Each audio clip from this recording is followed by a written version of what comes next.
weight? Oh, indeterminate. This is, you really lost weight!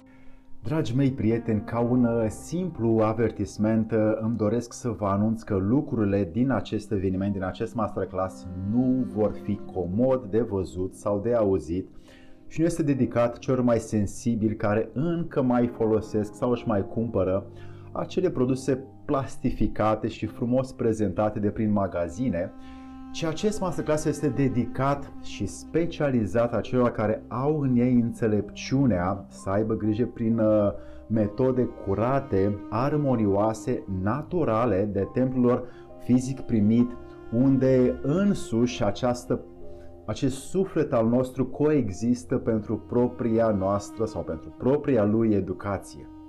Atât de multe cauze duc, vedem astăzi, la îngrășare, încât am să număr câteva: neatenția la propria noastră viață, alimentele plastificate și prezentate de prin magazine, lichidele carbogazoase, temperamentul metabolismului, ADN-ul genetic, vaccinurile, cu toții știm asta, lipsa de cunoaștere dacă nu participă la acest masterclass, lipsa de exemple din jur, mediul unde trăim și acest context cu tot soiul de oameni care îi avem prin jur, care ne educă cu sau fără știința sau voia lor.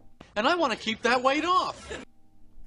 Avem peste 325 de reacții enzimatice diferite în corp, în celulele noastre, în fiecare secundă a existenței noastre. Toate această bogăție imensă a trupului nostru conlucrează pentru binele și sănătatea corpului nostru fizic. De exemplu, când ne lipsește magneziu, celulele noastre nu absorb cum trebuie nutriția zilnică pe care o dăm și, practic, orice am mâncat nu se absorbe corespunzător în celulă, deci este limpede pentru orice om sănătos la cap că va scădea producția de energie în corp și omul nu mai poate să rețină, să aibă răbdare, să facă ceea ce își dorește cu viața lui.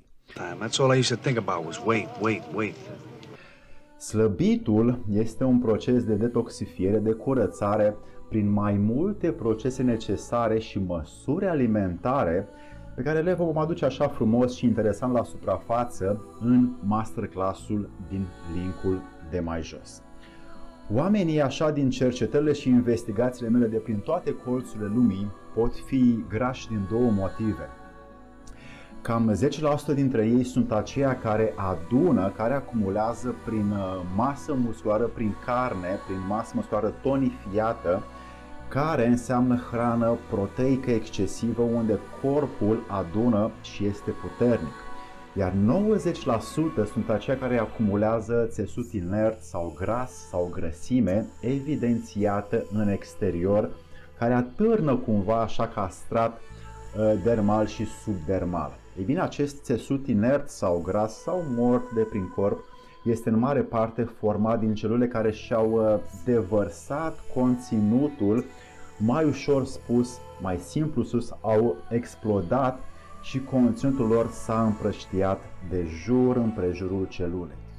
Iar când acest fenomen este constant, când milioane sau trilioane sau miliarde de celule mor în fiecare minut și oră a existenței noastre, putem observa că această materie alb-gălbuie sub epidermă, dacă ne tăiem, care apare poate printr-o rană sau putem să o vedem la cei care sunt mai în vârstă, din nefericire ne dăm seama că miroase îngrozitor. Și cam asta se întâmplă în corp când celulele mor. Ei bine, acesta este cel mai răspândit și comun proces de îngrășare când oamenii au aceste celule explodate în corp. Ei bine, cine dorește să ajute pe alții și prin a se ajuta, evident, prin verificare și pe el însuși, verificând acest proces de slăbire, aplicând și practicând ce vom face în acest masterclass, atunci un astfel de om este mie și este aproape și vreau să-l tratez ca pe un om responsabil și să colaborez cu el pe termen lung, pentru că cu aceștia îmi doresc să merg mai departe și să construim o societate de oameni sănătoși, curați, înțelepți, care să fie exemple pentru generațiile viitoare. Te aștept în masterclass în linkul de mai jos.